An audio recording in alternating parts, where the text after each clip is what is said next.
So mga tol, alam na po ng karamihan na sa November 15 na po magaganap ang laban ni Mike Tyson versus Jake Paul sa isang professional bout sa heavyweight division. Marami nga po ang nag-aalala kay Mike Tyson sa laban na yan dahil matanda na daw ito mga tol, may edad ng 58, baka daw magka-injury pa si Mike Tyson o magkaroon ng brain damage. Pero para po sa dating undisputed heavyweight world champion at dating tumalo kay Mike Tyson na si Lennox Lewis, sinabi niyang mas nangangamba pa daw siya kay Jake Paul kaysa daw dito kay Mike Tyson. Wika nga po ni Lennox Lewis mga tol, alam daw kasi ni Mike Tyson kung paano niya depensahan ang sarili niya dito sa boksingerong hindi naman daw kasing husay ni Mike Tyson. So ibig sabihin lang niyan mga tol, para kay Lennox Lewis, hindi pa uubra itong si Jake Paul kahit na mas bata pa ito.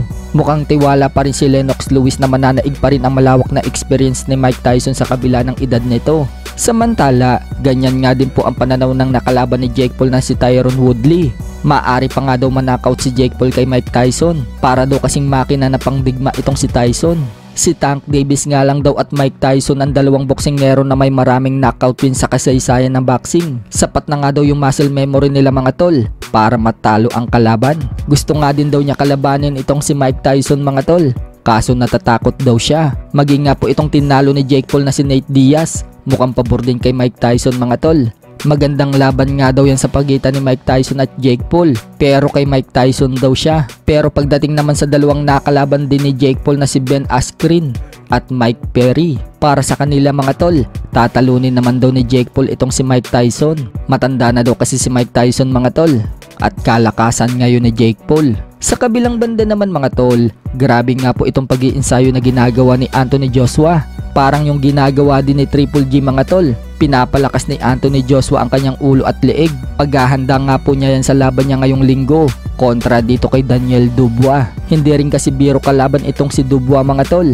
May lakas din ito, kaya pinaghahandaan ng gusto ni Anthony Joshua ang laban na yan. Sa iba pang balita mga tol, matapos pong muntik magpang-abot si Terence Crawford at Teofimo Lopez sa boxing event ni Canelo Alvarez versus Edgar Berlanga noong nakalipas na linggo, bumanat nga po itong si Teofimo Lopez kay Terence Crawford sa isang interview.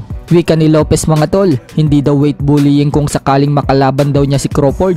Tungkol daw yan sa skill set at ring IQ na meron daw siya, kaya malakas ang loob niyang hamunin si Crawford.